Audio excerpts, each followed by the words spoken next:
Volume 3, Chapter 1 of Emma, by Jane Austen. A very little quiet reflection was enough to satisfy Emma as to the nature of her agitation on hearing this news of Frank Churchill. She was soon convinced that it was not for herself that she was feeling at all apprehensive or embarrassed. It was for him. Her own attachment had really subsided into a mere nothing. It was not worth thinking of. But if he, who had undoubtedly been so much the most in love of the two, were to be returning with the same warmth of sentiment which he had taken away, it would be very distressing. If a separation of 2 months should not have cooled him, there were dangers and evils before her. Caution for him and for herself would be necessary. She did not mean to have her own affections entangled again, and it would be incumbent on her to avoid any encouragement of his. She wished she might be able to keep him from an absolute declaration.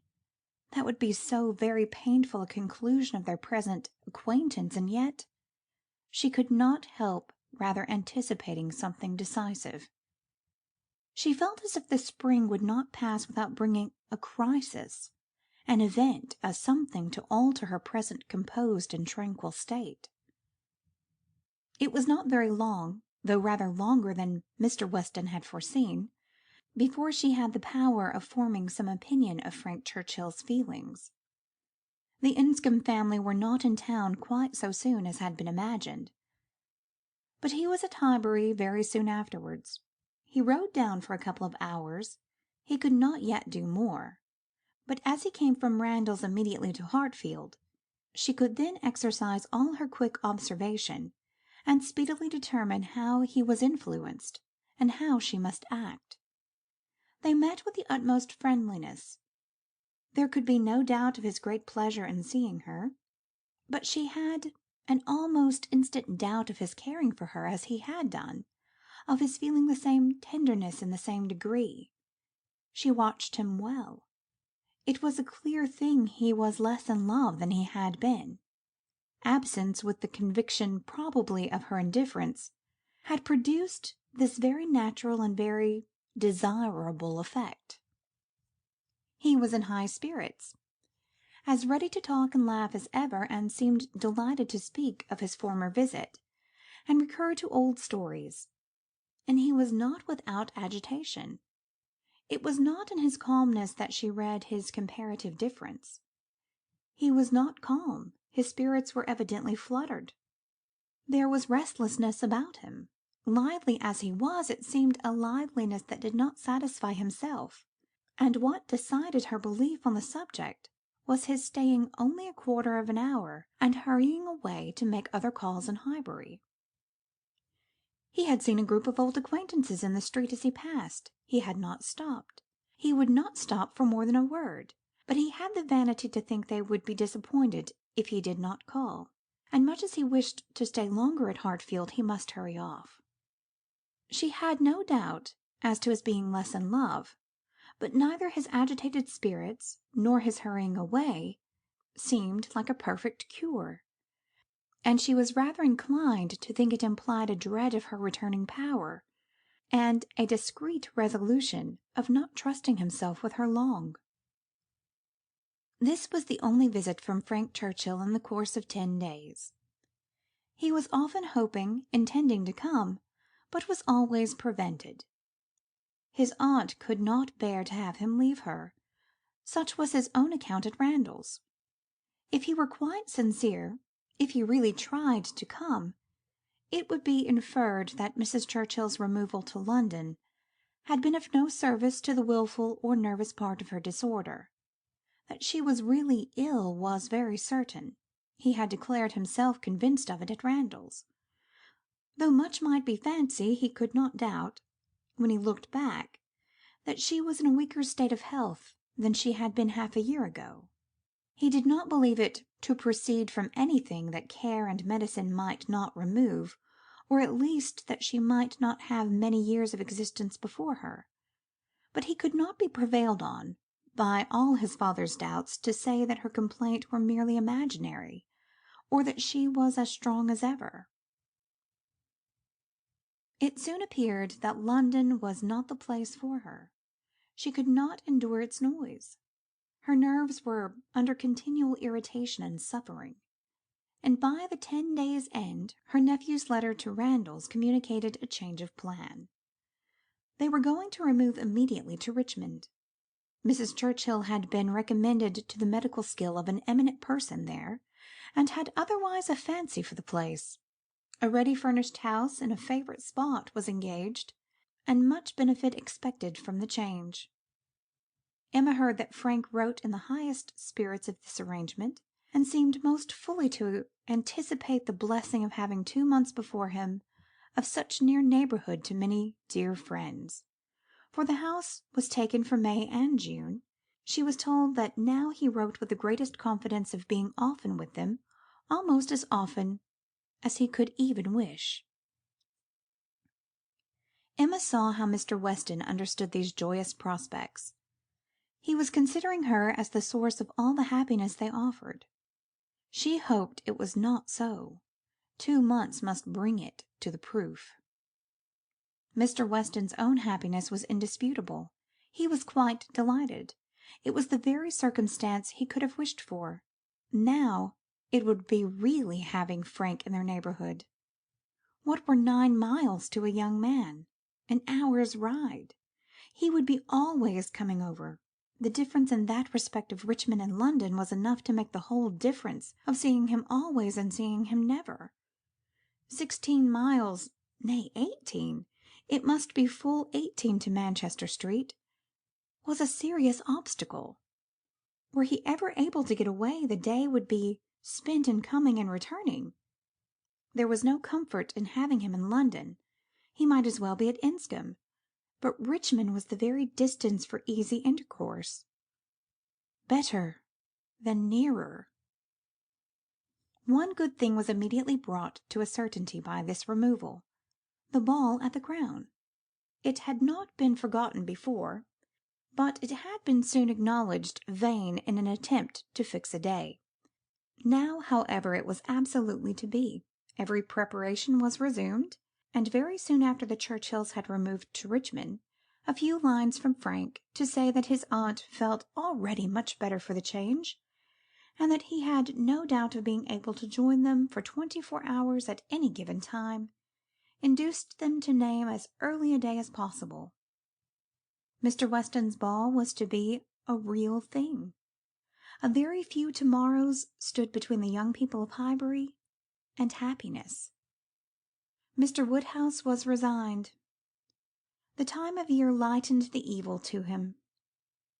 May was better for everything than February. Mrs. Bates was engaged to spend the evening at Hartfield. James had due notice, and he sanguinely hoped that neither dear little Henry nor dear little John would have anything the matter with them while dear Emma was gone. End of Volume 3, Chapter 1 of Emma.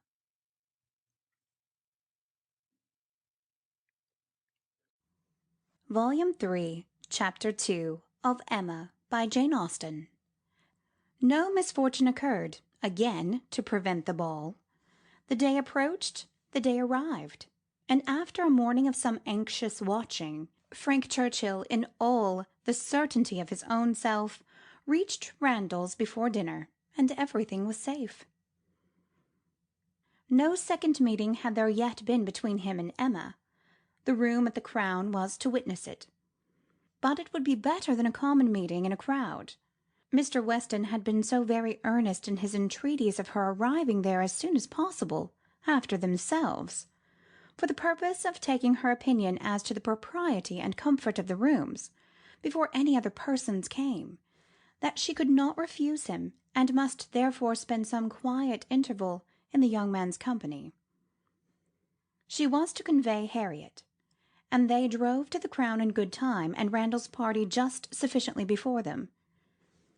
Frank Churchill seemed to have been on the watch, and though he did not say much, his eyes declared that he meant to have a delightful evening. They all walked about together to see that everything was as it should be, and within a few minutes were joined by the contents of another carriage, which Emma could not hear the sounds of at first without great surprise. "So unreasonably early!" she was going to exclaim, but she presently found that it was a family of old friends, who were coming, like herself, by particular desire, to help Mr. Weston's judgment, and they were so very closely followed by another carriage of cousins, who had been entreated to come early with the same disguising earnestness, on the same errand, that it seemed as if half the company might soon be collected together for the purpose of preparatory inspection. Emma perceived that her taste was not the only taste by which Mr. Weston depended, and felt that to be the favourite and intimate of a man who had so many intimates and confidants was not the very first distinction in the scale of vanity. She liked his open manners, but a little less of open-heartedness would have made him a higher character. General benevolence, but not general friendship, made a man what he ought to be.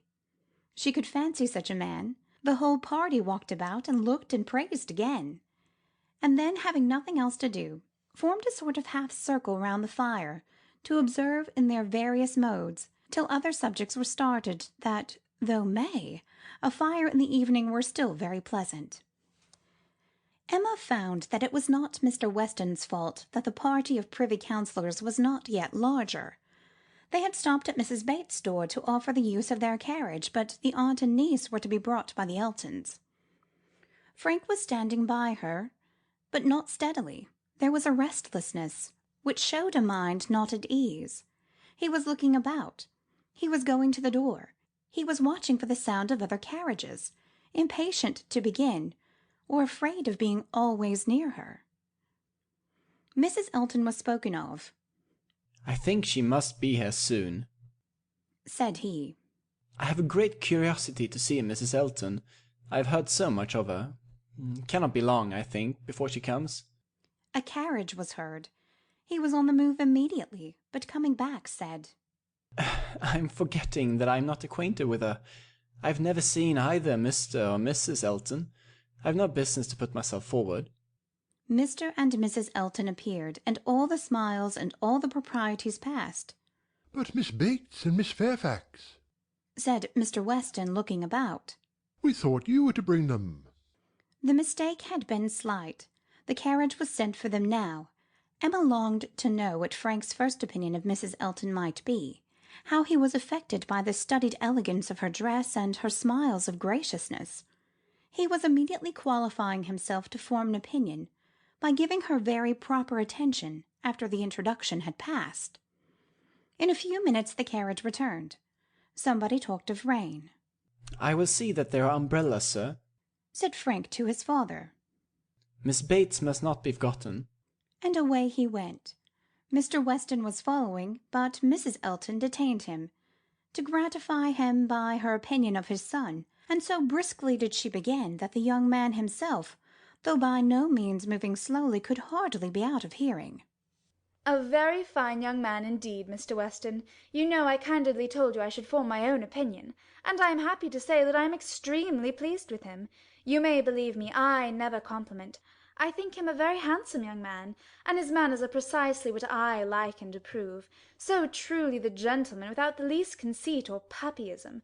You must know that I have a vast dislike to puppies, quite a horror of them. They were never tolerated at Maple Grove. Neither Mr. Suckling nor me had ever any patience with them, and we used to sometimes say very cutting things. Selina, who is mild almost to a fault, bore with them much better." While she talked of his son, Mr. Weston's attention was chained, but when she got to Maple Grove he could recollect that there were ladies just arriving to be attended to, and with happy smiles must hurry away. Mrs. Elton turned to Mrs. Weston. "I have no doubt of its being our carriage with Miss Bates and Jane. Our coachman and horses are so extremely expeditious. I believe we drive faster than anybody. What a pleasure it is to send one's carriage for a friend. I understand you were so kind as to offer, but another time it will be quite unnecessary. You may be very sure I shall always take care of them." Miss Bates and Miss Fairfax, escorted by the two gentlemen, walked into the room, and Mrs. Elton seemed to think it as much her duty as Mrs. Weston to receive them. Her gestures and movements might be understood by anyone who looked on like Emma, but her words, everybody's words, were soon lost under the incessant flow of Miss Bates, who came in talking, and had not finished her speech under many minutes after her being admitted into the circle at the fire. As the door opened, she was heard.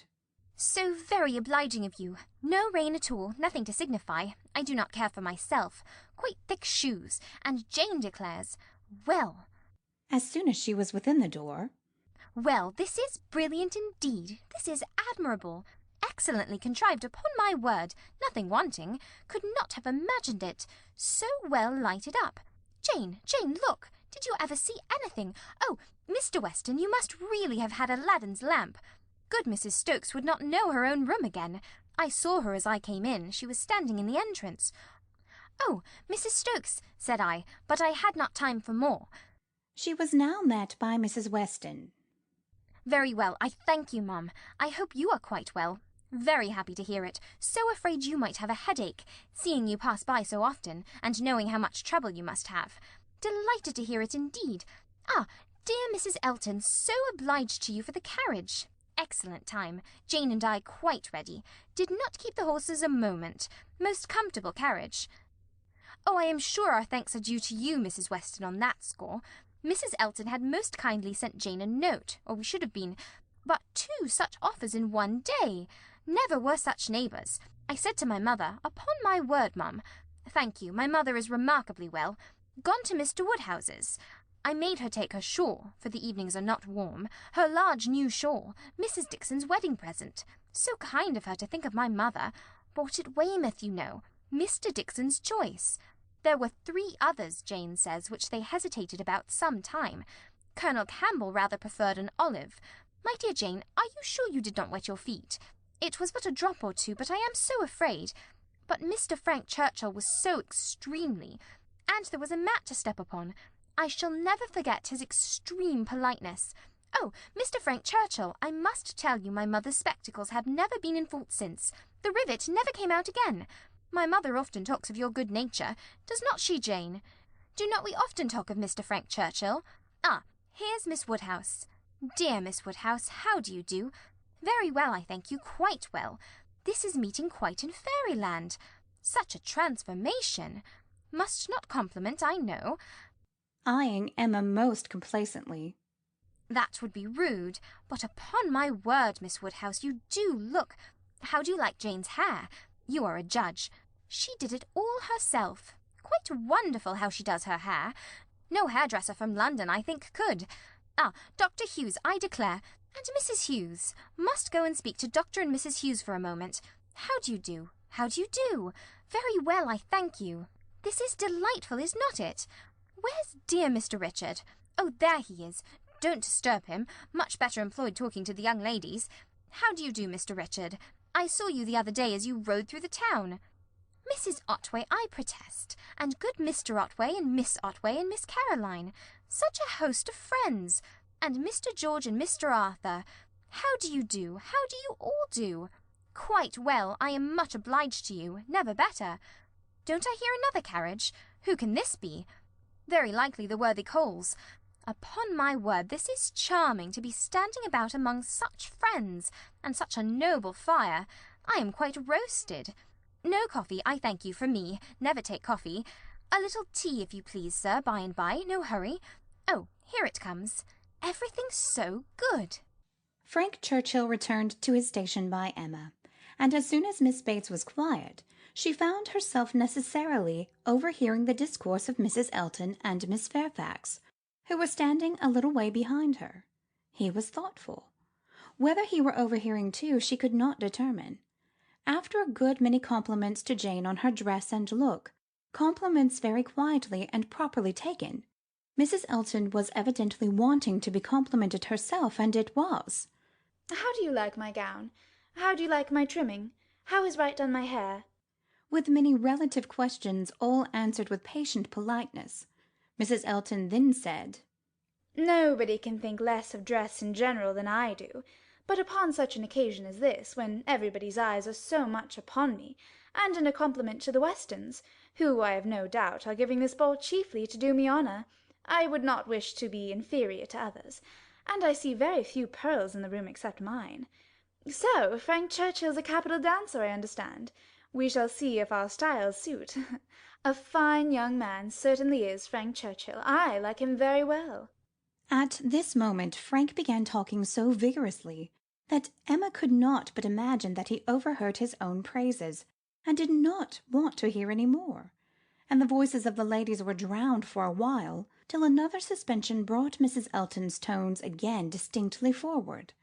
Mr. Elton had just joined them, and his wife was exclaiming, "Oh, you have found us out at last, have you, in our seclusion?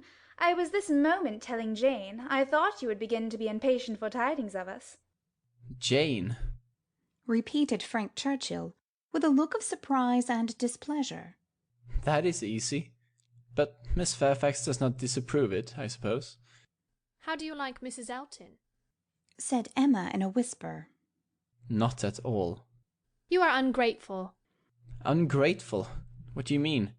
Then, changing from a frown to a smile. No, do not tell me. I do not want to know what you mean.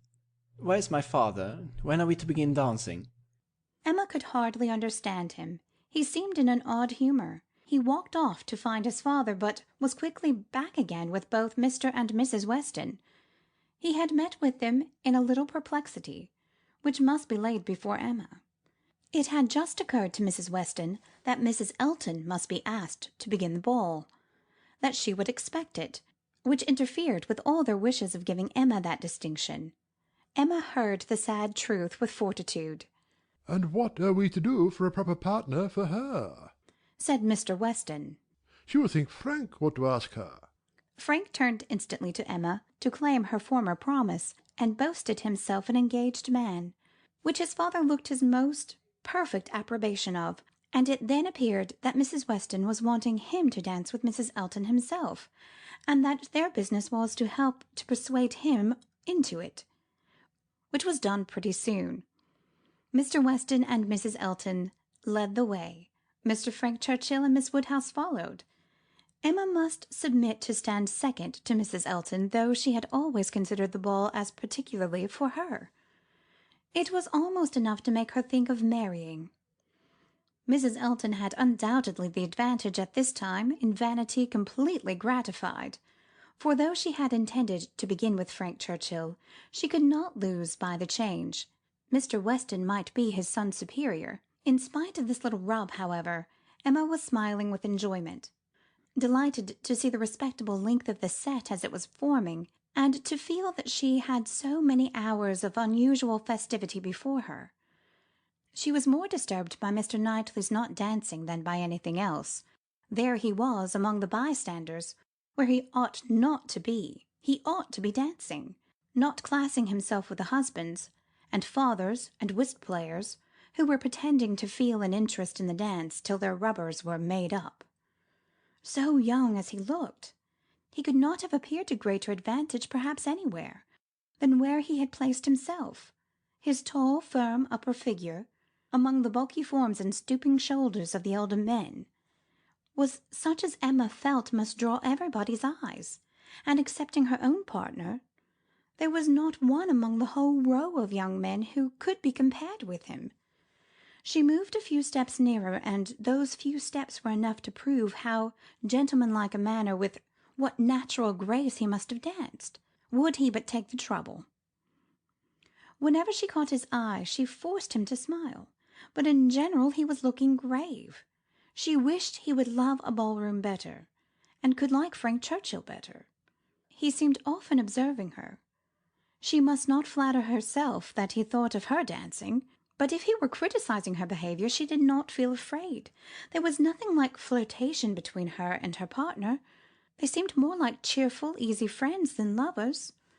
That Frank Churchill thought less of her than he had done was indubitable. The ball proceeded pleasantly. The anxious cares, the incessant attentions of Mrs. Weston were not thrown away. Everybody seemed happy, and the praise of being a delightful ball, which is seldom bestowed till after a ball has ceased to be, was repeatedly given in the very beginning of the existence of this. Of very important, very recordable events, it was not more productive than such meetings usually are. There was one, however, which Emma thought something of. The last 2 dances before supper were begun, and Harriet had no partner, the only young lady sitting down, and so equal had been hitherto the number of dancers, that how could be any one disengaged was the wonder. But Emma's wonder lessened soon afterwards on seeing Mr. Elton sauntering about. He could not ask Harriet to dance, if it were possible to be avoided. She was sure he would not, and she was expecting him every moment to escape into the card-room. Escape, however, was not his plan. He came to the part of the room where the sitters-by were collected, spoke to some, and walked about in front of them as if to show his liberty, and his resolution of maintaining it. He did not omit being sometimes directly before Miss Smith, and speaking to those who were closely by her. Emma saw it. She was not yet dancing. She was working her way up from the bottom, and had therefore leisure to look around. And by only turning her head a little she saw it all. And when she was half-way up the set, the whole group were exactly behind her, and she would no longer allow her eyes to watch, but Mr. Elton was so near that she heard every syllable of a dialogue which just then took place between him and Mrs. Weston, and she perceived that his wife, who was standing immediately before her, was not only listening also, but even encouraging him by significant glances. This kind-hearted, gentle Mrs. Weston had left her seat to join him and say, "Do not you dance, Mr. Elton?" To which his prompt reply was, "Most readily, Mrs. Weston, if you will dance with me." "Me? Oh, no. I would get you a better partner than myself. I am no dancer." "If Mrs. Gilbert wishes to dance," said he, "I shall have great pleasure, I am sure, for though beginning to feel myself rather an old married man, and that my dancing days are over, it would give me very great pleasure at any time to stand up with an old friend like Mrs. Gilbert." Mrs. Gilbert does not mean to dance, but there is a young lady disengaged whom I should be very glad to see dancing. Miss Smith." "Miss Smith? Oh, I had not observed. You are extremely obliging, and if I were not an old married man. But my dancing days are over, Mrs. Weston. You will excuse me. Anything else I should be most happy to do at your command. But my dancing days are over." Mrs. Weston said no more, and Emma could imagine with what surprise and mortification she must be returning to her seat. This was Mr. Elton, the amiable, obliging, gentle Mr. Elton. She looked round for a moment. He had joined Mr. Knightley at a little distance, and was arranging himself for settled conversation, while smiles of high glee passed between him and his wife. She would not look again. Her heart was in a glow, and she feared her face might be as hot. In a moment a happier sight caught her, Mr. Knightley leading Harriet to the set. Never had she been more surprised, seldom more delighted, than at that instant. She was all pleasure and gratitude both for Harriet and herself, and longed to be thanking him. And though too distant for speech, her countenance said much, as soon as she could catch his eye again. His dancing proved to be just what she believed it, extremely good, and Harriet would have seemed almost too lucky, if it had not been for the cruel state of things before, and for the very complete enjoyment and very high sense of distinction which her happy features announced. It was not thrown away on her. She bounded higher than ever, flew farther down the middle, and was in a continual course of smiles. Mr. Elton had retreated into the card-room, looking, Emma trusted, very foolish. She did not think he was quite so hardened as his wife, though growing very like her. She spoke some of her feelings by observing audibly to her partner, "Knightley has taken pity on poor little Miss Smith. Very good-natured, I declare." Supper was announced. The move began, and Miss Bates might be heard from that moment without interruption, till her being seated at table and taking up her spoon. Jane, my dear Jane, where are you? Here is your tippet. Mrs. Weston begs you to put on your tippet. She says she is afraid there will be draughts in the passage, though everything has been done. One door nailed up, quantities of matting. My dear Jane, indeed you must. Mr. Churchill, oh, you are too obliging. How well you put it on. So gratified. Excellent dancing indeed. Yes, my dear, I ran home, as I said I should, to help Grandmamma to bed and get back again, and nobody missed me. I set off without saying a word, just as I told you. Grandmamma was quite well, had a charming evening with Mr. Woodhouse, a vast deal of chat and backgammon. Tea was made downstairs, biscuits and baked apples and wine before she came away. Amazing luck in some of her throws, and she inquired a great deal about you, how you were amused, and who were your partners. Oh, said I shall not forestall Jane. I left her dancing with Mr. George Otway. She will love to tell you all about it herself tomorrow. Her first partner was Mr. Elton. I do not know who will ask her next. Perhaps Mr. William Cox. My dear sir, you are too obliging. Is there nobody you would not rather? I am not helpless. Sir, you are most kind. Upon my word, Jane on one arm and me on the other. Stop, let us stand a little back. Mrs. Elton is going. Dear Mrs. Elton, how elegant she looks. Beautiful lace. Now we all follow in her train. Quite the queen of the evening. Well, here we are at the passage. 2 steps, Jane, take care of the 2 steps. Oh, no, there is but one. Well, I was persuaded there were 2. How very odd. I was convinced there were 2, and there is but 1. I never saw anything equal to the comfort and style. Candles everywhere. I was telling you of your grandmamma, Jane. There was a little disappointment. The baked apples and biscuits, excellent in their way, you know, but there was a delicate fricassee of sweetbread and some asparagus brought in at first, and good Mr. Woodhouse, not thinking the asparagus quite boiled enough, sent it all out again.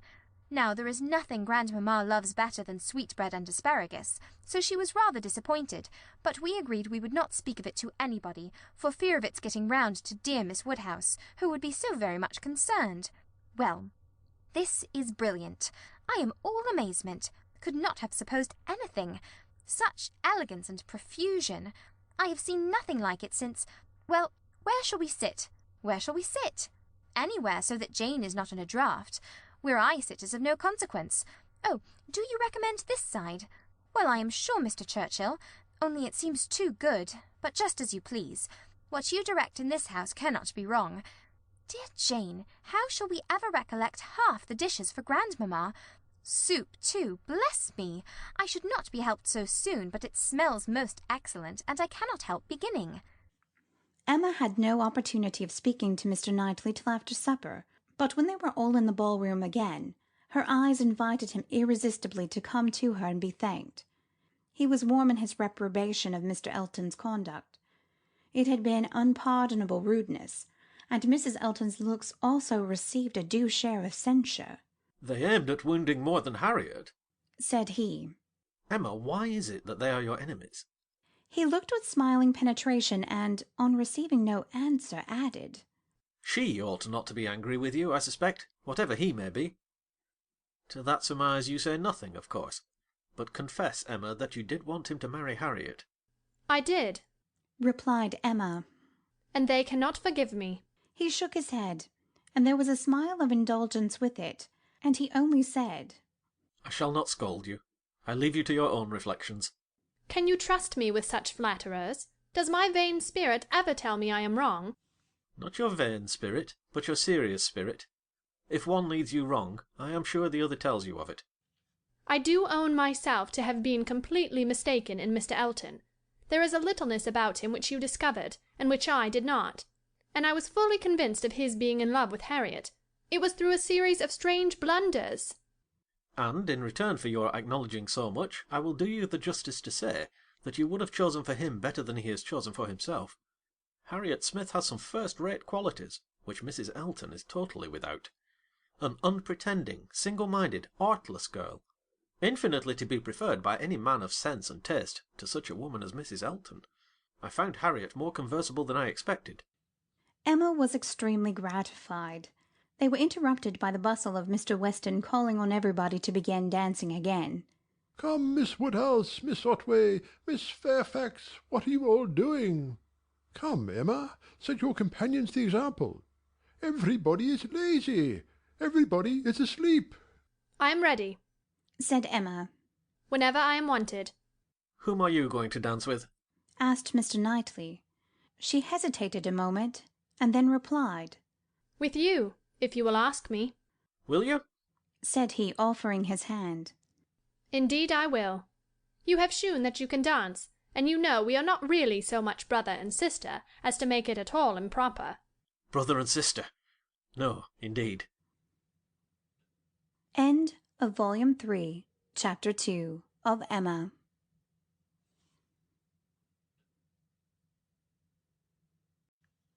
Volume 3, Chapter 3 of Emma by Jane Austen. This little explanation with Mr. Knightley gave Emma considerable pleasure. It was one of the agreeable recollections of the ball, which she walked about the lawn the next morning to enjoy. She was extremely glad that they had come to so good an understanding respecting the Eltons, that their opinions of both husband and wife were so much alike, and his praise of Harriet, his concession in her favour, was particularly gratifying. The impertinence of the Eltons, which for a few minutes had threatened to ruin the rest of her evening, had been the occasion of some of its highest satisfactions, and she looked forward to another happy result, the cure of Harriet's infatuation. From Harriet's manner of speaking of the circumstances before they quitted the ballroom, she had strong hopes. It seemed as if her eyes were suddenly opened, and she were enabled to see that Mr. Elton was not the superior creature she had believed him. The fever was over, and Emma could harbour little fear of the pulse being quickened again by injurious courtesy. She depended on the evil feelings of the Eltons for supplying all the discipline of pointed neglect that could be farther requisite. Harriet's rational, frank Churchill not too much in love, and Mr. Knightley not wanting to quarrel with her. How very happy a summer must be before her! She was not to see Frank Churchill this morning.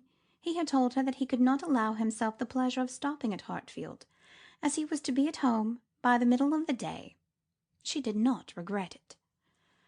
Having arranged all these matters, looked them through, and put them all to rights, she was just turning to the house with spirits freshened up for the demands of the two little boys as well as of their grandpapa, when the great iron sweep-gate opened, and two persons entered whom she had never less expected to see together. Frank Churchill, with Harriet leading on his arm. Actually Harriet! A moment sufficed to convince her that something extraordinary had happened. Harriet looked white and frightened, and he was trying to cheer her. The iron gates and the front door were not 20 yards asunder. They were all three soon in the hall, and Harriet, immediately sinking into a chair, fainted away. A young lady who faints must be recovered, questions must be answered, and surprises be explained. Such events are very interesting, but the suspense of them cannot last long. A few minutes made Emma acquainted with the whole. Miss Smith and Miss Bickerton, another parlour boarder at Mrs. Goddard's, who had been also at the ball, had walked about together, and taken a road, the Richmond road, which, though apparently public enough for safety, had led them into alarm. About half a mile beyond Highbury, making a sudden turn, and deeply shaded by elms on each side, it became for the considerable stretch very retired, and when the young ladies had advanced some way into them, they had suddenly perceived a small distance before them, on a broader patch of greensward by the side, a party of gipsies. A child on the watch came towards them to beg, and Mrs. Bickerton, excessively frightened, gave a great scream, and calling on Harriet to follow her, ran up a steep bank, cleared a slight hedge by the top, and made the best of her way by a short cut by Highbury. But poor Harriet could not follow. She had suffered very much from cramp after dancing, and her first attempt to mount the bank brought on such a return of it as made her absolutely powerless, and in this state, and exceedingly terrified, she had been obliged to remain. How the trappers might have behaved had the young ladies been more courageous must be doubtful, but such an invitation for attack could not be resisted, and Harriet was soon assailed by half a dozen children, headed by a stout woman and a great boy, all clamorous and impertinent in look, though not absolutely in word. More and more frightened, she immediately promised them money, and taking out her purse gave them a shilling, and begged them not to want more, or to use her ill. She was then able to walk, though not slowly, and was moving away. But her terror and her purse were too tempting, and she was followed, and rather surrounded by the whole gang, demanding more. In this state Frank Churchill had found her. She was trembling and conditioning, they loud and insolent. By a most fortunate chance, his leaving Highbury had been delayed, so as to bring him to her assistance at this critical moment. The pleasantness of the morning had induced him to walk forward, and leave his horses to meet him by another road, a mile or two beyond Highbury, and happening to have borrowed a pair of scissors the night before of Miss Bates, and to have forgotten to restore them, he had been obliged to stop at her door, and to go in for a few minutes. He was therefore later than he intended, and being on foot, was unseen by the whole party till almost close to them. The terror which the woman and boy had been creating in Harriet was then their own portion. He had left them completely frightened, and Harriet completely clinging to him, and hardly able to speak, had just enough strength to reach Hartfield, before her spirits were quite overcome. It was his idea to bring her to Hartfield. He had thought of no other place. This was the amount of the whole story, of his communication and of Harriet as soon as she had recovered her senses and speech. He dared not stay longer than to see her well. These several delays left him not a minute to lose, and Emma engaging to give her assurance of her safety to Mrs. Goddard, and notice of there being such a set of people in the neighbourhood to Mr. Knightley, he set off, with all the grateful blessings that she could utter for her friend and herself. Such an adventure as this, a fine young man and a lovely young woman thrown together in such a way, could hardly fail of suggesting certain ideas to the coldest heart and the sternest brain. So Emma thought at least. Could a linguist, could a grammarian, could even a mathematician have seen what she did, have witnessed their appearance together, and heard their history of it, without feeling that circumstances had been at work to make them particularly interesting to each other? How much more must an imaginist like herself be on fire with speculation and foresight, especially with such a groundwork of anticipation as her mind had already made? It was a very extraordinary thing. Nothing of the sort had ever occurred before any of the young ladies in the place, within her memory, no rencontre, no alarm of the kind, and now it had happened to the very person at the very hour when the other very person was chancing to pass by to rescue her. It certainly was very extraordinary, and knowing, as she did, the favourable state of mind of each of this period, it struck her the more. He was wishing to get the better of his attachment to herself. She was just recovering from the mania of Mr. Elton. It seemed as if everything united to promise the most interesting consequences. It was not possible that the occurrence should be strongly recommending each to the other.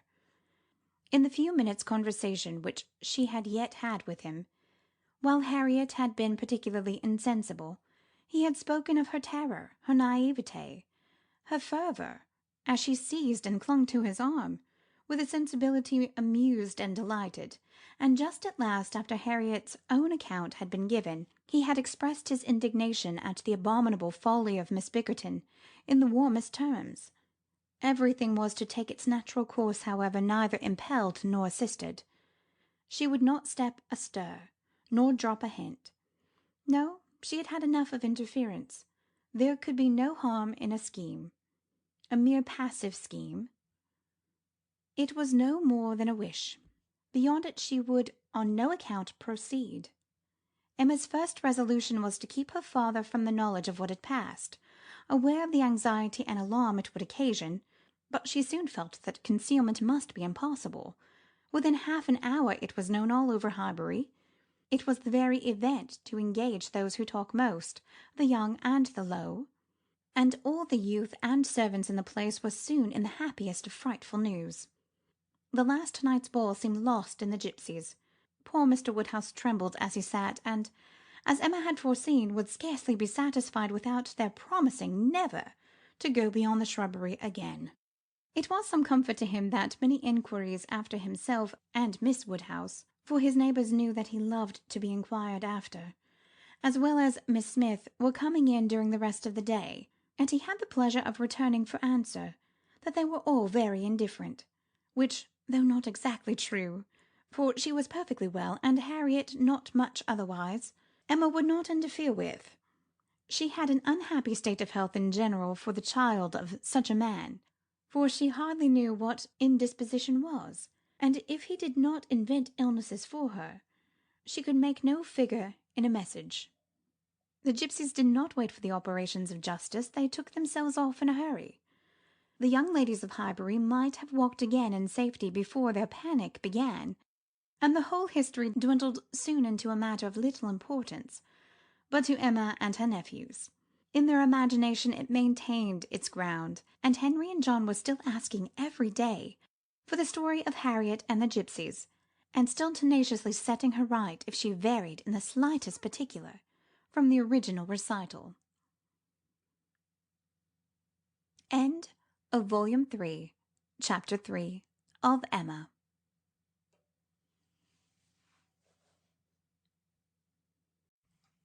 Volume 3, Chapter 4 of Emma by Jane Austen. A very few days had passed after this adventure when Harriet came one morning to Emma with a small parcel in her hand, and after sitting down and hesitating, thus began. Miss Woodhouse, if you are at leisure, I have something that I should like to tell you, a sort of confession to make, and then, you know, it will be over. Emma was a good deal surprised, but begged her to speak. There was a seriousness in Harriet's manner which prepared her, quite as much as her words, for something more than ordinary. It is my duty, and I am sure it is my wish, she continued, to have no reserves with you on this subject. As I am happily quite an altered creature in one respect, it is very fit that you should have the satisfaction of knowing it. I do not want to say more than is necessary. I am too much ashamed of having given way as I have done, and I dare say you understand me. Yes, said Emma. I hope I do. How I could so long a time be fancying myself, cried Harriet warmly. It seems like madness. I can see nothing at all extraordinary in him now. I do not care whether I meet him or not, except that of the two I had rather not see him, and indeed I would go any distance round to avoid him. But I do not envy his wife in the least. I neither admire her nor envy her, as I have done. She is very charming, I dare say, and all that, but I think her very ill-tempered and disagreeable. I shall never forget her look the other night. However, I assure you, Miss Woodhouse, I wish her no evil. No, let them be ever so happy together, it will not give me another moment's pang, and to convince you that I have been speaking truth, I am now going to destroy what I ought to have destroyed a long time ago, what I ought never to have kept. I know that very well, blushing as she spoke. However, now I will destroy it all, and it is my particular wish to do it in your presence, that you may see how rational I am grown. Cannot you guess what this parcel holds? Said she with a conscious look. Not the least in the world. Did he ever give you anything? No, I cannot call them gifts, but they are things that I have valued very much. She held the parcel towards her, and Emma read the words, "Most precious treasures," on the top. Her curiosity was greatly excited. Harriet unfolded the parcel, and looked on with impatience. With abundance of silver paper was a pretty little Tunbridge ware box, which Harriet opened. It was well lined with the softest cotton, but, excepting the cotton, Emma saw only a small piece of court plaster. Now, said Harriet, you must recollect. No, indeed I do not. Dear me, I should not have thought it possible you could forget what passed in this very room about court plaster, one of the very last times we ever met in it. It was but a very few days before I had my sore throat, just before Mr. and Mrs. John Knightley came, I think the very evening. Do not you remember his cutting his finger with your new penknife, and your recommending court plaster? But, as you had none about you, and knew I had, you desired me to supply him, and so I took mine out and cut him a piece, but it was a great deal too large, and he cut it smaller, and kept playing some time with what was left before he gave it back to me. And so then, in my nonsense, I could not help making a treasure of it, so I put it by, never to be used, and looked at it now and then as a great treat. My dearest Harriet, cried Emma, putting her hand before her face and jumping up. You make me more ashamed of myself than I can bear. Remember it! I remember it all now. All except your saving this relic. I knew nothing of that till this moment. But the cutting the finger, and my recommending court plaister, and saying I had none about me. Oh, my sins, my sins! And I had plenty all the while in my pocket. One of my senseless tricks. I deserve to be under a continual blush all the rest of my life. Well, sitting down again. Go on. What else? And had you really some at hand yourself? I am sure I never suspected it. You did it so naturally. And so you actually put this piece of court plaister by for his sake? Said Emma, recovering from her state of shame and feeling divided between wonder and amusement, and secretly added to herself, Lord bless me! When should I ever have thought of putting by in cotton a piece of court plaister that Frank Churchill had been pulling about? I never was equal to this. Here, resumed Harriet, turning to her box again. Here's something still more valuable. I mean, that has been more valuable, because this is what did really once belong to him, which the court plaister never did. Emma was quite eager to see this superior treasure. It was the end of an old pencil, the part without any lead. This was really his, said Harriet. Do not you remember one morning? No, I dare say you do not. But one morning, I forget exactly the day, but perhaps it was the Tuesday or Wednesday before that evening, he wanted to make a memorandum in his pocket-book. It was about spruce beer. Mr. Knightley had been telling him something about brewing spruce beer, and he wanted to put it down. But when he took out his pencil, there was so little lead that he soon cut it all away, and it would not do. So you lent him another, and this was left upon the table as good for nothing. But I kept my eye on it, and as soon as I dared, caught it up, and never parted with it again from that moment. I do remember it, cried Emma. I perfectly remember it. Talking about spruce beer. Oh, yes.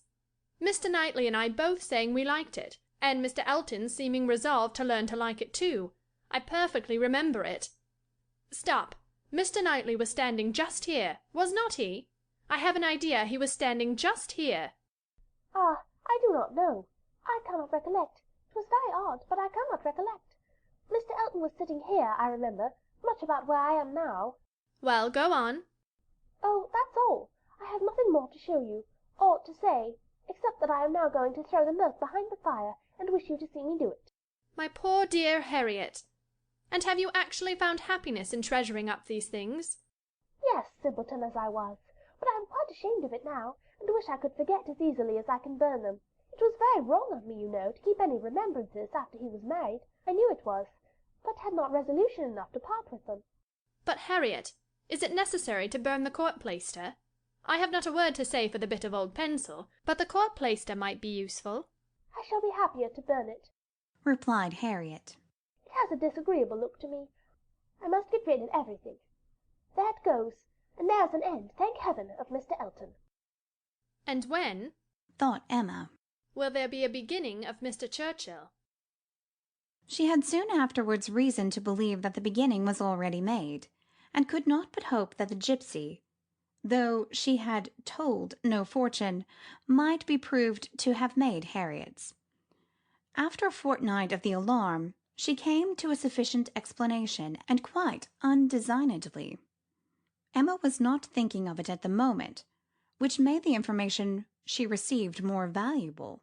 She merely said in the course of some trivial chat, Well, Harriet, whenever you marry, I would advise you to do so and so, and thought no more of it, till after a minute's silence she heard Harriet say in a more serious tone, I shall never marry.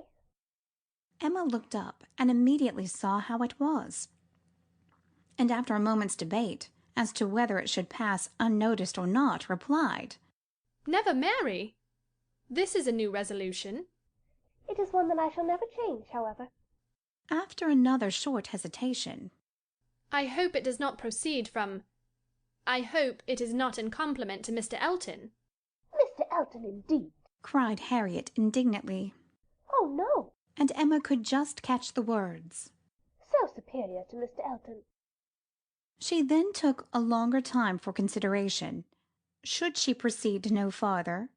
Should she let it pass, and seem to suspect nothing? Perhaps Harriet might think her cold or angry if she did, and perhaps if she were totally silent, It might only drive Harriet into asking her to hear too much, and against anything like such an unreserve as had been, such an open and frequent discussion of hopes and chances, she was perfectly resolved. She believed it would be wiser for her to say and know at once all that she meant to say and know. Plain dealing was always best. She had previously determined how far she would proceed on any application of the sort, and it would be safer for both to have the judicious law of her own brain laid down with speed. She was decided, and thus spoke. Harriet, I will not affect to be in doubt of your meaning. Your resolution, or rather your expectation of never marrying, results from an idea that the person whom you might prefer would be too greatly your superior in situation to think of you. Is not it so? Oh, Miss Woodhouse, believe me, I have not the presumption to suppose. Indeed, I am not so mad. But it is a pleasure to me to admire him at a distance, and to think of his infinite superiority to all the rest of the world, with the gratitude, wonder, and veneration which are so proper, and me especially. I am not at all surprised at you, Harriet. The service he rendered you was enough to warm your heart. Service? Oh, it was such an inexpressible obligation. The very recollection of it, and all that I felt at the time, when I saw him coming, his noble look, and my wretchedness before, such a change, in one moment such a change, from perfect misery to perfect happiness. It is very natural. It is natural, and it is honourable. Yes, honourable, I think, to choose so well and so gratefully. But that it will be a fortunate preference is more than I can promise. I do not advise you to give way to it, Harriet. I do not by any means engage for its being returned. Consider what you are about. Perhaps it will be wisest in you to check your feelings while you can. At any rate, do not let them carry you far, unless you are persuaded of his liking you. Be observant of him. Let his behaviour be the guide of your sensations. I give you this caution now, because I shall never speak to you again on the subject. I am determined against all interference. Henceforward I know nothing of the matter. Let no name ever pass our lips. We were very wrong before. We will be cautious now. He is your superior, no doubt, and there do seem objections and obstacles of a very serious nature. But yet, Harriet, more wonderful things have taken place. There have been matches of greater disparity. But take care of yourself. I would not have you too sanguine, though, however it may end, be assured your raising your thoughts to him is a mark of good taste which I shall always know how to value. Harriet kissed her hand in silent and submissive gratitude. Emma was very decided in thinking such an attachment no bad thing for her friend. Its tendency would be to raise and refine her mind, and it must be saving her from the danger of degradation. End of Volume 3, Chapter 4 of Emma.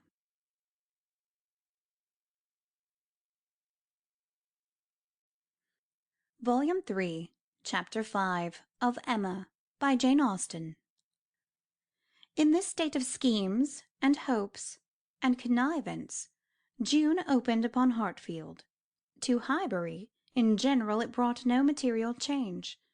The Eltons were still talking of a visit from the Sucklings, and of the use to be made of their barouche landau, and Jane Fairfax was still at her grandmother's.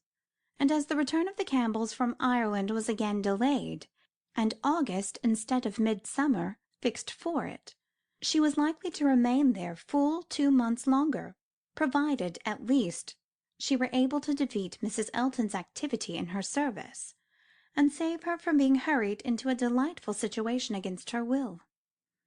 Mr. Knightley, who, for some reason best known to himself, had certainly taken an early dislike to Frank Churchill, was only growing to dislike him more.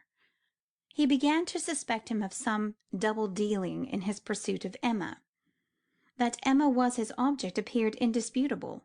Everything declared it: his own attentions, his father's hints, his mother-in-law's guarded silence. It was all in unison. Words, conduct, discretion, and indiscretion told the same story.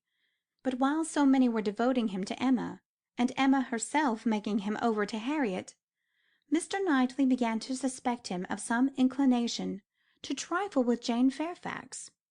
He could not understand it, but there were symptoms of intelligence between them. He thought so at least, symptoms of admiration on his side, which, having once observed, he could not persuade himself to think entirely void of meaning. However, he might wish to escape any of Emma's errors of imagination. She was not present when the suspicion first arose. He was dining with the Randalls family and Jane at the Eltons, and he had seen a look, more than a single look, at Miss Fairfax, which, from the admirer of Miss Woodhouse, seemed somewhat out of place. When he was again in their company, he could not help remembering what he had seen, nor could he avoid observations which, unless it were like Cooper and his fire at twilight, myself creating what I saw, brought him yet stronger suspicion of there being a something of private liking, of private understanding even, between Frank Churchill and Jane. He had walked up one day after dinner, as he very often did, to spend his evening at Hartfield. Emma and Harriet were going to walk. He joined them, and on returning they fell into a larger party, who, like themselves, judged it wisest to take their exercise early, as the weather threatened to rain. Mr. and Mrs. Weston and their son, Miss Bates and her niece, who had accidentally met, they all united, and on reaching Hartfield gates, Emma, who knew it was exactly the sort of visiting that would be welcome to her father, pressed them all to go in and drink tea with him. The Randalls party agreed to it immediately, and after a pretty long speech from Miss Bates, which few persons listened to, she also found it possible to accept dear Miss Woodhouse's most obliging invitation. As they were turning into the grounds, Mr. Perry passed by on horseback. The gentleman spoke of the horse. By the by, said Frank Churchill to Mrs. Weston presently, what became of Mr. Perry's plan of setting up his carriage? Mrs. Weston looked surprised, and said, I did not know that he ever had any such plan. Nay, I had it from you. You wrote me word of it 3 months ago. Me? Impossible. Indeed you did. I remember it perfectly. You mentioned it as what was certainly to be very soon. Mrs. Perry had told somebody, and was extremely happy about it. It was owing to her persuasion, as she thought his being out in bad weather did him a great deal of harm. You must remember it now. Upon my word, I never heard of it till this moment. Never? Really, never? Bless me, how could it be? Then I must have dreamt it. But I was completely persuaded. Miss Smith, you walk as if you were tired. You will not be sorry to find yourself at home.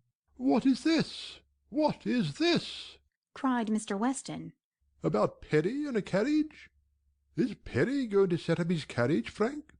I am glad he can afford it. You had it from himself, had you? No, sir, replied the son, laughing. I seem to have had it from nobody.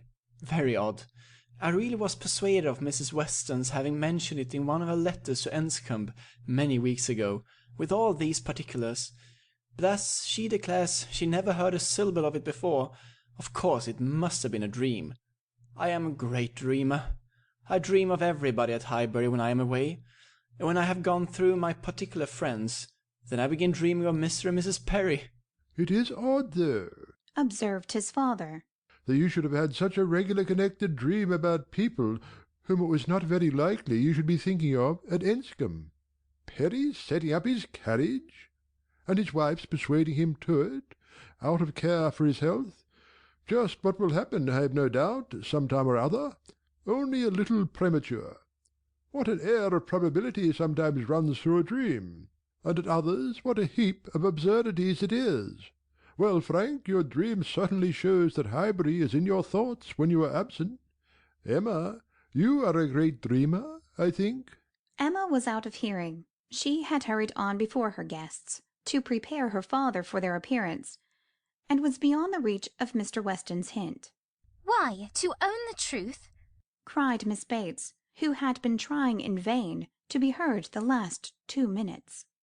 if I must speak on this subject, there is no denying that Mr. Frank Churchill might have. I do not mean to say that he did not dream it. I am sure I have sometimes the oddest dreams in the world. But if I am questioned about it, I must acknowledge that there was such an idea last spring, for Mrs. Perry herself mentioned it to my mother, and the Coles knew of it as well as ourselves, but it was quite a secret, known to nobody else, and only thought of about 3 days. Mrs. Perry was very anxious that he should have a carriage, and came to my mother in great spirits one morning because she thought she had prevailed. Jane, don't you remember Grandmamma's telling us of it when we got home? I forget where we had been walking to. Very likely to Randalls. Yes, I think it was to Randalls. Mrs. Perry was always particularly fond of my mother. Indeed, I do not know who is not, and she had mentioned it to her in confidence. She had no objection to her telling us, of course, but it was not to go beyond, and from that day to this I never mentioned it to a soul that I know of. At the same time, I will not positively answer for my having never dropped a hint, because I know I do sometimes pop out a thing before I am aware. I am a talker, you know. I am rather a talker, and now and then I have let a thing escape me which I should not. I am not like Jane. I wish I were. I will answer for it she never betrayed the least thing in the world. Where is she? Oh, just behind. Perfectly remember Mrs. Perry's coming. Extraordinary dream indeed. They were entering the hall. Mr. Knightley's eyes had preceded Miss Bates in a glance at Jane. From Frank Churchill's face, where he thought he saw confusion suppressed or laughing away, he had involuntarily turned to hers. But she was indeed behind, and too busy with her shawl. Mr. Weston had walked in. The two other gentlemen waited at the door to let her pass. Mr. Knightley suspected in Frank Churchill the determination of catching her eye. He seemed watching her intently. In vain, however, if it were so. Jane passed between them into the hall, and looked at neither. There was no time for farther remark or explanation. The dream must be borne with, and Mr. Knightley must take his seat with the rest round the large modern circular table which Emma had introduced at Hartfield, and which none but Emma could have had the power to place there and persuade her father to use, instead of the small-sized Pembroke, on which two of his daily meals had, for 40 years, been crowded. Tea passed pleasantly, and nobody seemed to hurry to move. Miss Woodhouse, said Frank Churchill, after examining the table behind him, which he could reach as he sat. have your nephews taken away their alphabet, their box of letters? It used to stand here. Where is it? This is a sort of dull-looking evening, that ought to be treated rather as winter than summer. We had great amusement with those letters one morning. I want to puzzle you again.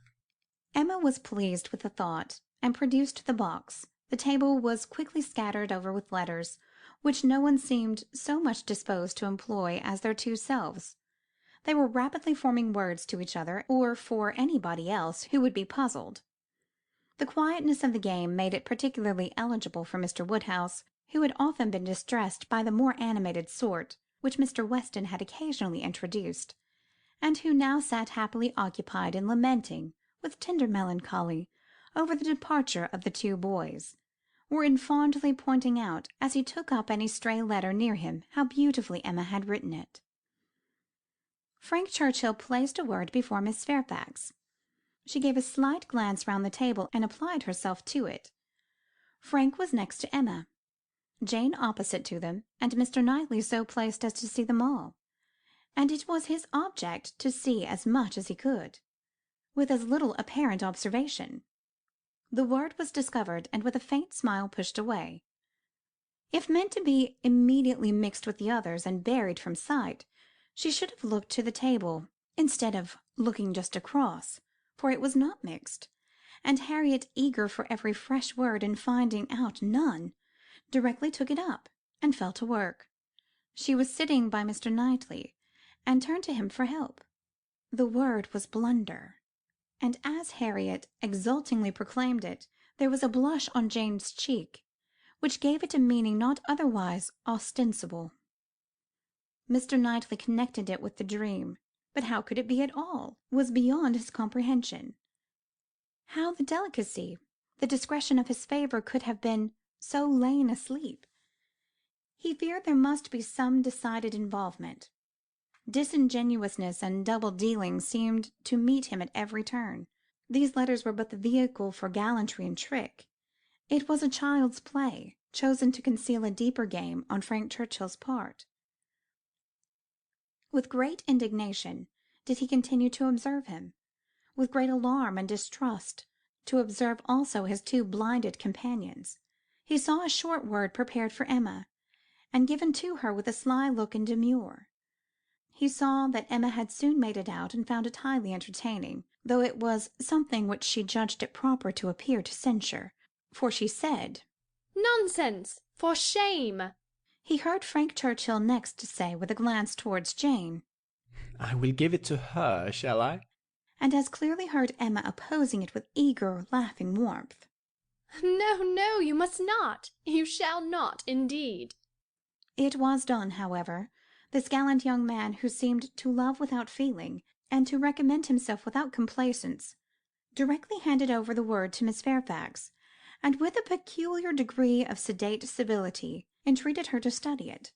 Mr. Knightley's excessive curiosity to know what the word might be, made him seize every possible moment for darting his eyes towards it, and it was not long before he saw it to be Dixon.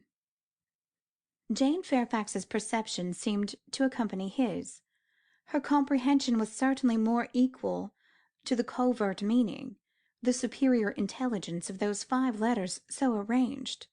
She was evidently displeased, looked up, and seeing herself watched, blushed more deeply than he had ever perceived her, and saying only, I did not know that proper names were allowed, pushed away the letters with even an angry spirit, and looked resolved to be engaged by no other word that could be offered.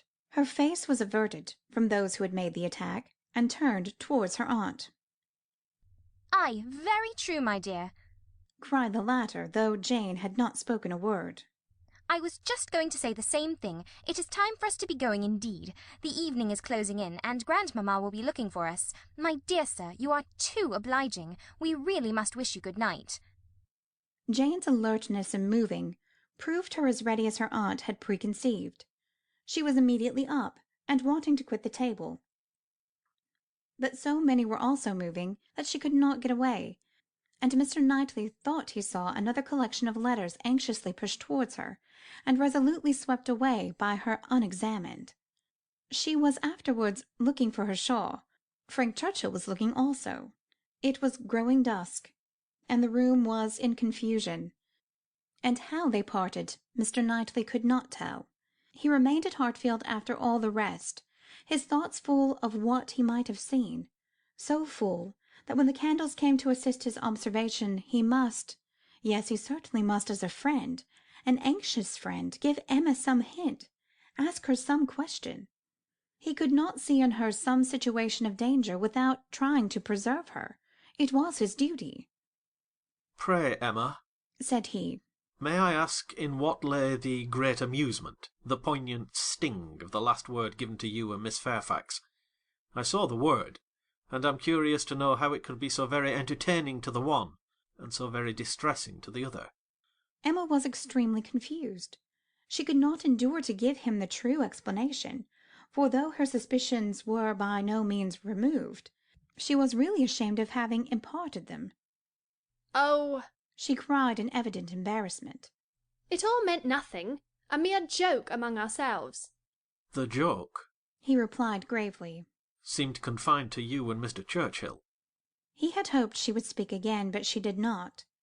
She would rather busy herself about anything than speak. He sat a little while in doubt. A variety of evils crossed his mind. Interference, fruitless interference, Emma's confusion, and the acknowledged intimacy, seemed to declare her affection engaged. Yet he would speak. He owed it to her to risk anything that might be involved in an unwelcome interference rather than her welfare, to encounter anything rather than the remembrance of neglect in such a case. My dear Emma, he said at last with earnest kindness, do you think you perfectly understand the degree of acquaintance between the gentleman and lady we have been speaking of? Between Mr. Frank Churchill and Miss Fairfax? Oh, yes, perfectly. Why do you make a doubt of it? Have you never, at any time, had reason to think that he admired her, or that she admired him? Never, never! she cried with the most open eagerness. Never, for the 20th part of a moment, did such an idea occur to me. And how could it possibly come into your head? I have lately imagined that I saw symptoms of attachment between them, certain expressive looks, which I did not believe meant to be public. Oh, you amuse me excessively. I am delighted to find that you can vouchsafe to let your imagination wander, but it will not do. Very sorry to check you in your first essay, but indeed it will not do. There is no admiration between them, I do assure you, and the appearances which have caught you have arisen from some peculiar circumstances, feelings rather of a totally different nature. It is impossible exactly to explain. There is a good deal of nonsense in it, but the part which is capable of being communicated, which is sense, is that they are as far from any attachment or admiration for one another as any two beings in the world can be. That is, I presume it to be so on her side, and I can answer for its being so on his. I will answer for the gentleman's indifference. She spoke with a confidence which staggered, with a satisfaction which silenced Mr. Knightley. She was in gay spirits, and would have prolonged the conversation, wanting to hear the particulars of his conversation, every look described, and all the wheres and hows of a circumstance which highly entertained her. But his gaiety did not meet hers. He found he could not be useful, and his feelings were too much irritated for talking. That he might not be irritated into an absolute fever by the fire which Mr. Woodhouse's tender habits required almost every evening throughout the year, he soon afterwards took a hasty leave, and walked home to the coolness and solitude of Donwell Abbey. End of Volume 3, Chapter 5 of Emma.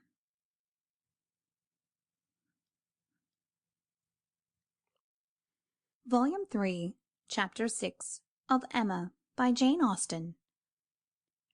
After being long fed with hopes of a speedy visit from Mr. and Mrs. Suckling, the Highbury world were obliged to endure the mortification of hearing that they could not possibly come till the autumn.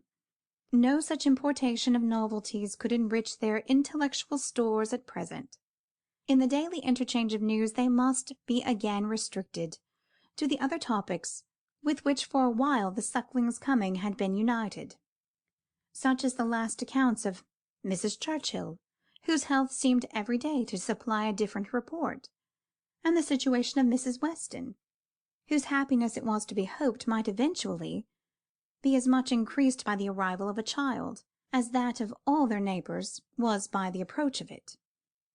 Mrs. Elton was very much disappointed. It was the delay of a great deal of pleasure and parade. Her introductions and recommendations must all wait, and every projected party be still only talked of. So she thought at first, but a little consideration convinced her that everything need not be put off. Why should not they explore to Box Hill, though the Sucklings did not come? They could go there again with them in the autumn. It was settled that they should go to Box Hill. That there was to be such a party had been long generally known. It had even given the idea of another. Emma had never been to Box Hill. She had wished to see what everybody found so well worth seeing, and she and Mr. Weston had agreed to choose some fine morning and drive thither. 2 or 3 more of the chosen were to be admitted to join them, and it was to be done in a quiet, unpretending, elegant way, infinitely superior to the bustle and preparation, the regular eating and drinking, the picnic parade of the Eltons and the Sucklings. This was so very well understood between them that Emma could not but feel some surprise and a little displeasure on hearing from Mr. Weston that he had been proposing to Mrs. Elton, as her brother and sister had failed her, that the 2 parties should unite and go together, and that as Mrs. Elton had very readily acceded to, so it was to be, if she had no objection. Now, as her objection was nothing but her very great dislike of Mrs. Elton, of which Mr. Weston must already be perfectly aware, it was not worth bringing forward again. It could not be done without a reproof at him, which must be giving pain to his wife, and she found herself therefore obliged to consent to an arrangement which she would not have done a great deal to avoid. An arrangement which would probably expose her even to the degradation of being said to be of Mrs. Elton's party. Every feeling was offended, and the forbearance of her outward submission left a heavy arrear due of secret severity in her reflections on the unmanageable goodwill of Mr. Weston's temper. "I am glad you approve of what I have done," said he comfortably. "but I thought you would. Such schemes as these are nothing without numbers. One cannot have too large a party. A large party secures its own amusement. And she is a good-natured woman after all. One could not leave her out." Emma denied none of it aloud, and agreed to none of it in private. It was now the middle of June, and the weather was fine, and Mrs. Elton was growing impatient to name the day, and settle with Mr. Weston as to the pigeon pies and cold lamb, when a lame carriage horse threw everything into sad uncertainty. It might be weeks, it might be only a few days before the horse were usable, but no preparations could be ventured on, and it was all melancholy stagnation. Mrs. Elton's resources were inadequate to such an attack. "Is not this most vexatious, Knightley?" she cried. "And such weather for exploring! These delays and disappointments are quite odious. What are we to do? The year will wear away at this rate, and nothing done. Before this time last year, I assure you, we had had a delightful exploring party, from Maple Grove to King's Weston." "You had better explore to Donwell," said Mr. Knightley. "That may be done without horses. Come and eat my strawberries. They are ripening fast." If Mr. Knightley did not begin seriously, he was obliged to proceed so, for his proposal was caught up with delight, and the "Oh, I should like it of all things," was not plainer in words than manner. Donwell was famous for its strawberry beds, which seemed a plea for the invitation, but no plea was necessary. Cabbage beds would have been enough to tempt the lady, who only wanted to be going somewhere.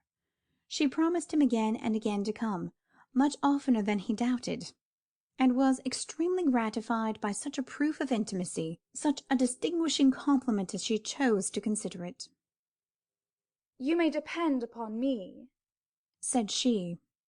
"I certainly will come. Name your day, and I will come. You will allow me to bring Jane Fairfax?" "I cannot name a day," said he, "till I have spoken to some others whom I would wish to meet you." "Oh, leave all that to me. Only give me a carte blanche. I am Lady Patroness, you know. It is my party. I will bring friends with me." "I hope you will bring Elton," said he, "but I will not trouble you to give any other invitations." "Oh, now you are looking very sly. But consider, you need not be afraid of delegating power to me. I am no young lady in a preferment. Married women, you know, may be safely authorized. It is my party. Leave it all to me. I will invite your guests." "No," he calmly replied. "there is but one married woman in the world whom I can ever allow to invite what guests she pleases to Donwell, and that one is—" "Mrs. Weston, I suppose," interrupted Mrs. Elton, rather mortified. "No, Mrs. Knightley. Until she is in being, I will manage such matters myself." "Ah, you are an odd creature," she cried, satisfied to have no one preferred to herself. "You are a humorist, and may say what you like. Quite a humorist. Well, I shall bring Jane with me, Jane and her aunt.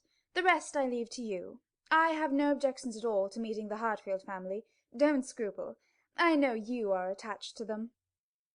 "You certainly will meet them, if I can prevail, and I shall call on Miss Bates in my way home." "That's quite unnecessary. I see Jane every day. But as you like. It is to be a morning scheme, you know, Knightley, quite a simple thing. I shall wear a large bonnet, and bring one of my little baskets hanging on my arm. Here, probably this basket with pink ribbon. Nothing can be more simple, you see. And Jane will have such another. There is to be no form or parade, a sort of gipsy party. We are to walk about your gardens and gather the strawberries ourselves, and sit under the trees, and whatever else you may like to provide. It is to be all out of doors, a table spread in the shade, you know, everything as natural and simple as possible. Is not that your idea?" "Not quite. My idea of the simple and the natural will be to have the table spread in the dining-room. The nature and the simplicity of gentlemen and ladies, with their servants and furniture, I think is best observed by meals within doors. When you are tired of eating strawberries in the garden, there shall be cold meat in the house." Well, as you please. Only don't have a great set out. And, by the by, can I or my housekeeper be of any use to you with our opinion? Pray be sincere, Knightley, if you wish me to talk to Mrs. Hodges, or to inspect anything. I have not the least wish for it, I thank you. Well, but if any difficulties should arise, my housekeeper is extremely clever. I will answer for it that mine thinks herself full as clever, and would spurn anybody's assistance. I wish we had a donkey. The thing would be for us all to come on donkeys, Jane, Miss Bates, and me, and my chorus sposo walking by. I really must talk to him about purchasing a donkey. In a country life I conceive it to be a sort of necessity, for, let a woman have ever so many resources, it is not possible for her to be always shut up at home. And very long walks, you know. In summer there is dust, and in winter there is dirt. You will not find either between Donwell and Highbury. Donwell Lane is never dusty, and now it is perfectly dry. Come on a donkey, however, if you prefer it. You can borrow Mrs. Cole's. I would wish everything to be as much to your taste as possible. That I am sure you would. Indeed, I do you justice, my good friend. Under that peculiar sort of dry, blunt manner, I know you have the warmest heart. As I tell Mr. E., you are a thorough humorist. Yes, believe me, Knightley, I am fully sensible of your attention to me in the whole of this scheme. You have hit upon the very thing to please me. Mr. Knightley had another reason for avoiding a table in the shade. He wished to persuade Mr. Woodhouse as well as Emma to join the party, and he knew that to have any of them sitting down out of doors to eat would inevitably make him ill. Mr. Woodhouse must not, under the specious pretence of a morning drive and an hour or two spent at Donwell, be tempted away from his misery. He was invited on good faith.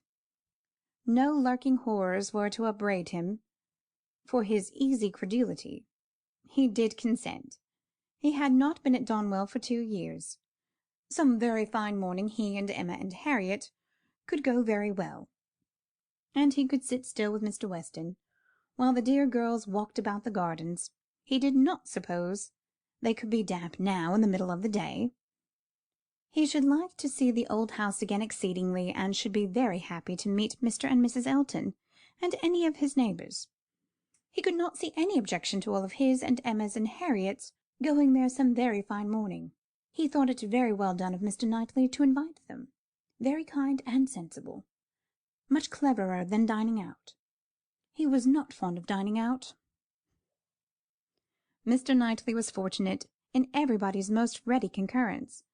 The invitation was everywhere so well received, that it seemed as if, like Mrs. Elton, they were all taking the scheme as a particular compliment to themselves. Emma and Harriet professed very high expectations of pleasure from it, and Mr. Weston, unasked, promised to get Frank over to join them, if possible, a proof of approbation and gratitude which could have been dispensed with. Mr. Knightley was then obliged to say that he would be glad to see him, and Mr. Weston engaged to lose no time in writing, and spare no arguments to induce him to come. In the meanwhile, the lame horse recovered so fast that the party to Box Hill was again under happy consideration, and at last Donwell was settled for the one day, and Box Hill for the next, the weather appearing exactly right.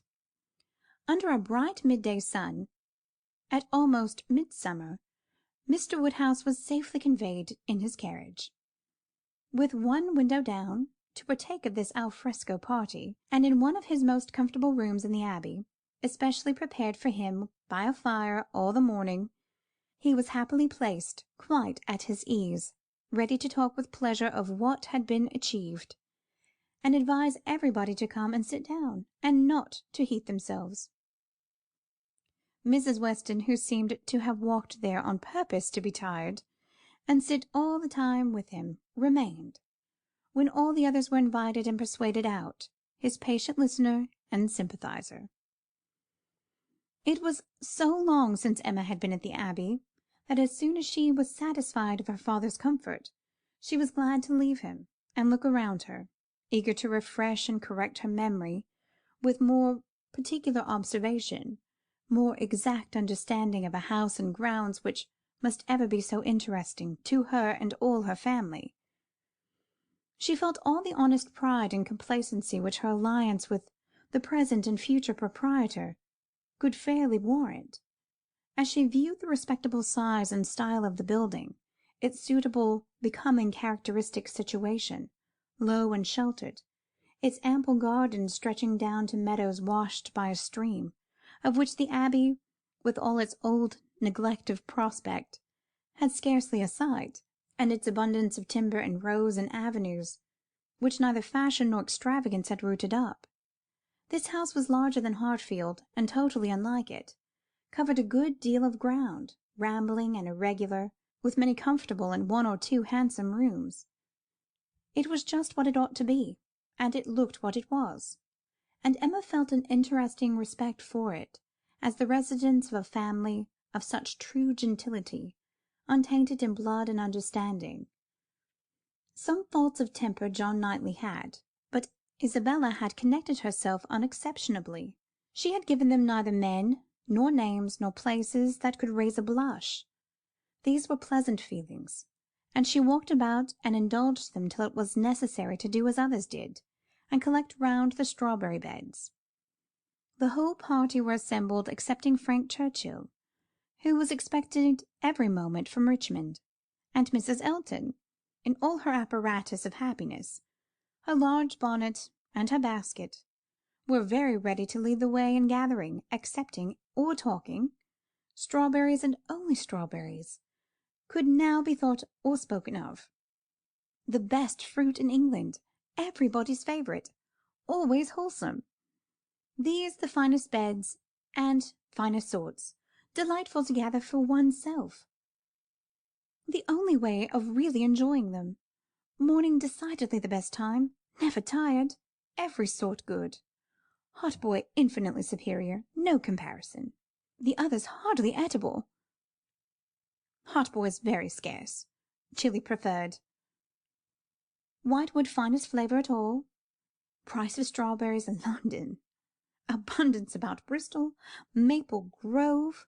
Cultivation. Beds when to be renewed. Gardeners thinking exactly different. No general rule. Gardeners never to be put out of their way. Delicious fruit.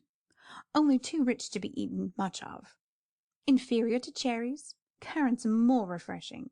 Only objection to gathering strawberries, the stooping. Glaring sun. Tired to death. Could bear it no longer. Must go in and sit in the shade. Such for half an hour was the conversation, interrupted only once by Mrs. Weston, who came out in her solicitude after her son-in-law to inquire if he were come, and she was a little uneasy. She had some fears of his horse. Seats tolerably in the shade were found, and now Emma was obliged to overhear what Mrs. Elton and Jane Fairfax were talking of.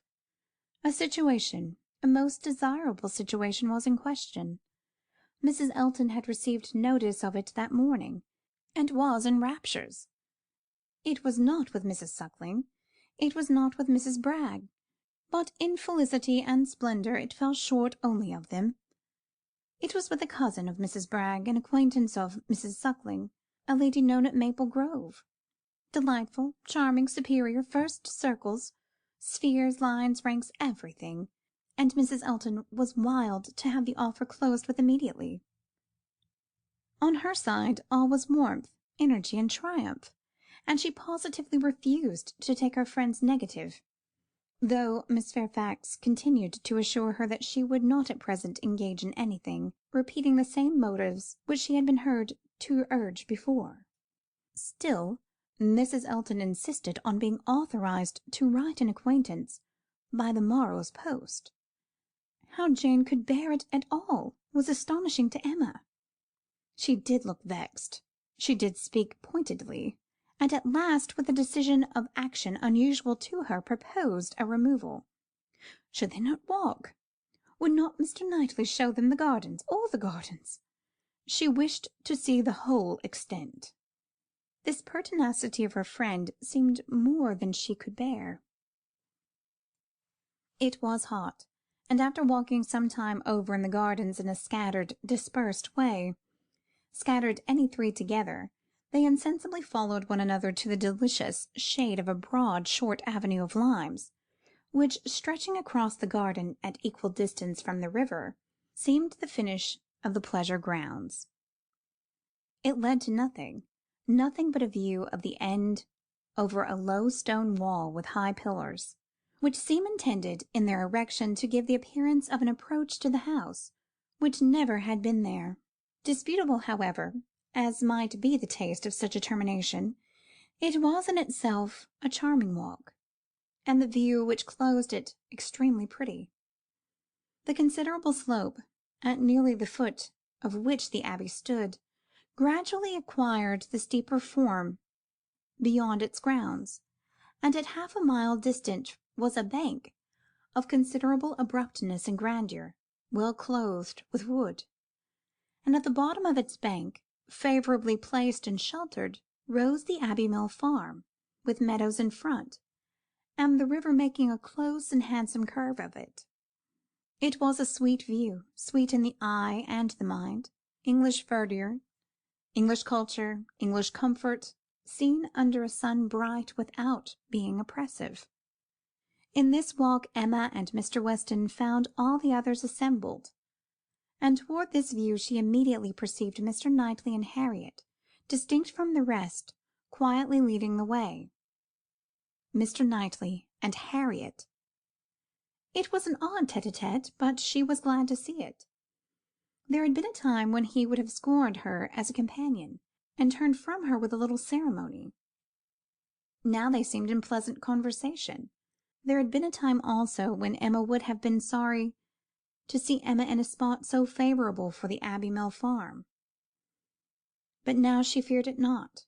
It might be safely viewed with all its appendages of prosperity and beauty, its rich pastures, spreading flocks, orchard in blossom, and light column of smoke ascending.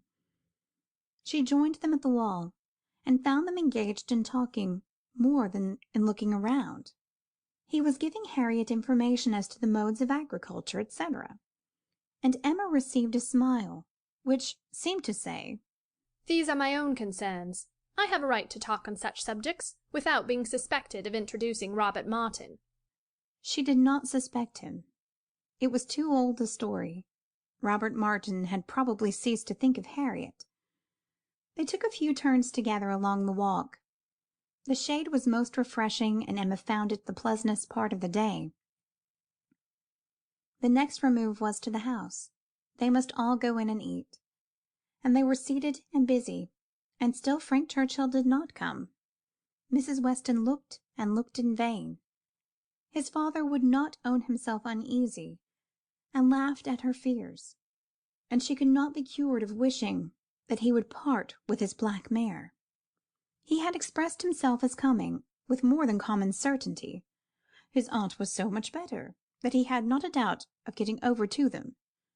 Mrs. Churchill's state, however, as many were ready to remind her, was liable to such sudden variation as might disappoint her nephew in the most reasonable dependence, and Mrs. Weston was at last persuaded to believe, or to say, that it must be by some attack of Mrs. Churchill that he was prevented coming. Emma looked at Harriet while the point was under consideration. She behaved very well, and betrayed no emotion. The coldest repast was over, and the party were to go out once more, to see what had not yet been seen. The old Abbey fish ponds, perhaps get as far as the clover, which was to be begun cutting on the morrow, or at any rate have the pleasure of being hot and growing cool again. Mr. Woodhouse, who had already taken his little round in the highest part of the gardens, where no damps from the river were imagined even by him, stirred no more, and his daughter resolved to remain with him, that Mrs. Weston might be persuaded to go by her husband to the exercise and variety which her spirits seemed to need. Mr. Knightley had done all in his power for Mr. Woodhouse's entertainment. Books of engravings, drawers of medals, cameos, corals, shells, and every other family collection within his cabinets, had been prepared for his old friend, to while away the morning, and the kindness had perfectly answered. Mr. Woodhouse had been exceedingly well amused. Mrs. Weston had been showing them all to him, and now he would show them all to Emma, fortunate in having no other resemblance to a child, than in a total want of taste for what he saw, for he was slow, constant, and methodical. Before the second looking over was begun, however, Emma walked into the hall for the sake of a few moments' free observation of the entrance and ground plot of the house, and was hardly there when Jane Fairfax appeared, coming quickly in from the garden, and with a look of escape, little expecting to meet Miss Woodhouse so soon. There was a start at first, but Miss Woodhouse was the very person she was in quest of. "Will you be so kind," said she, "when I miss, as to say that I'm gone home? I'm going this moment. My aunt is not aware how late it is, nor how long we have been absent. I'm sure we shall be wanted, and I'm determined to go directly. I have said nothing about it to anybody. It will only be giving trouble and distress. Some are gone to the ponds, and some to the lime walk.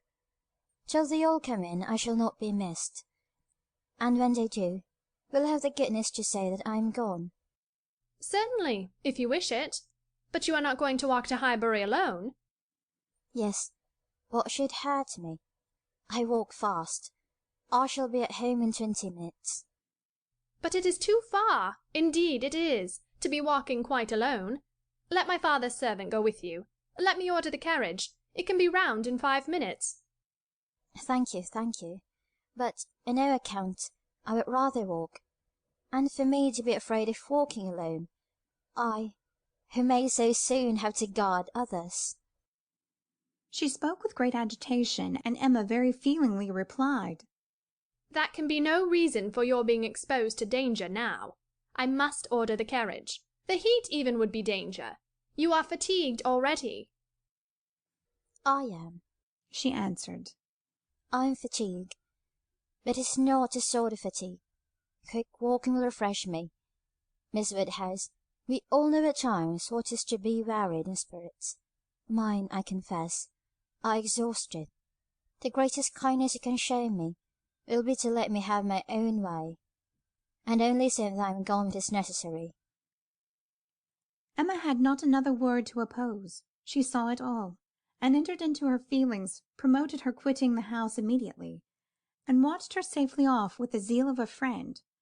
Her parting look was grateful, and her parting words, "Oh, Miss Woodhouse, the comfort of being sometimes alone," seemed to burst from her overcharged heart, and to describe somewhat of the continual endurance to be practised by her, even towards some of those who loved her best. "Such a home indeed! Such an aunt!" said Emma, as she turned back into the hall again. "I do pity you, and the more sensibility you betray of their just horrors, the more I shall like you." Jane had not been gone a quarter of an hour, and they had only accomplished some views of St. Mark's Place, Venice, when Frank Churchill entered the room. Emma had not been thinking of him. She had forgotten to think of him, but she was very glad to see him. Mrs. Weston would be at ease. The black mare was blameless. They were right who named Mrs. Churchill as the cause. He had been detained by a temporary increase of illness in her, a nervous seizure, which had lasted some hours, and he had quite given up every thought of coming till very late. And had he known how hot a ride he should have had, and how late with all his hurry he must be, he believed he should not have come at all. The heat was excessive. He had never suffered anything like it. Almost wished he had stayed at home. Nothing killed him like heat, nor could bear any degree of cold, etc., but heat was intolerable. And he sat down at the greatest possible distance from the slight remains of Mr. Woodhouse's fire, looking very deplorable. "You will soon be cooler if you sit still," said Emma. As soon as I am cooler I shall go back again. I could very ill be spared, but such a point had been made of my coming. You will all be going soon, I suppose, the whole party breaking up. I met one as I came. Madness in such weather, absolute madness." Emma listened and looked, and soon perceived that Frank Churchill's state might be best defined by the expressive phrase of being out of humour. Some people were always cross when they were hot. Some might be his constitution, and as she knew that eating and drinking were often the cure of such incidental complaints, she recommended his taking some refreshment. He would find abundance of everything in the dining room, and she humanely pointed out the door. No, he would not eat. He was not hungry. It would only make him hotter. In 2 minutes, however, he relented in his own favour, and muttering something about spruce beer, walked off. Emma returned all her attention to her father, saying in secret, I am glad I have done being in love with him. I should not like a man who is so soon discomposed by a hot morning. Harriet's sweet, easy temper will not mind it. He was gone long enough to have a very comfortable meal, and came back all the better, grown quite cool, and with good manners like himself, able to draw a chair close to them, take an interest in their employment, and regret in a reasonable way that he should be so late. He was not in his best spirits, but seemed trying to improve them, and at last made himself talk nonsense very agreeably. They were looking over views in Switzerland. As soon as my aunt gets well, I shall go abroad, said he. I shall never be easy till I have seen some of these places. You will have my sketches, some time or other, to look at, or my tour to read, or my poem. I shall do something to expose myself. That may be, but not by sketches in Switzerland. You will never go to Switzerland. Your uncle and aunt will never allow you to leave England. They may be induced to go too. A warm climate may be prescribed for her. I have more than half an expectation of our all going abroad. I assure you I have. I feel a strong persuasion this morning that I shall soon be abroad. I ought to travel. I am tired of doing nothing. I want to change. I am serious, Miss Woodhouse, whatever your penetrating eyes may fancy. I am sick of England, and would leave it tomorrow if I could. You are sick of prosperity and indulgence. Cannot you invent a few hardships for yourself, and be contented to stay? I sick of prosperity and indulgence? You are quite mistaken. I do not look upon myself as either prosperous or indulged. I am thwarted in everything material. I do not consider myself at all a fortunate person. You are not quite so miserable, though, as when you first came. Go and eat and drink a little more, and you will do very well. Another slice of cold meat, another draught of Madeira and water, will make you nearly on a par with the rest of us. No, I shall not stir. I shall sit by you. You are my best cure. We are going to Box Hill tomorrow. You will join us. It is not Switzerland, but it will be something for a young man so much in want of a change. You will stay, and go with us? No, certainly not. I shall go home in the cool of the evening. But you may come again in the cool of tomorrow morning. No, it will not be worth while. If I come, I shall be cross. Then pray stay at Richmond. But if I do, I shall be crosser still. I can never bear to think of you all there without me. These are difficulties which you must settle for yourself.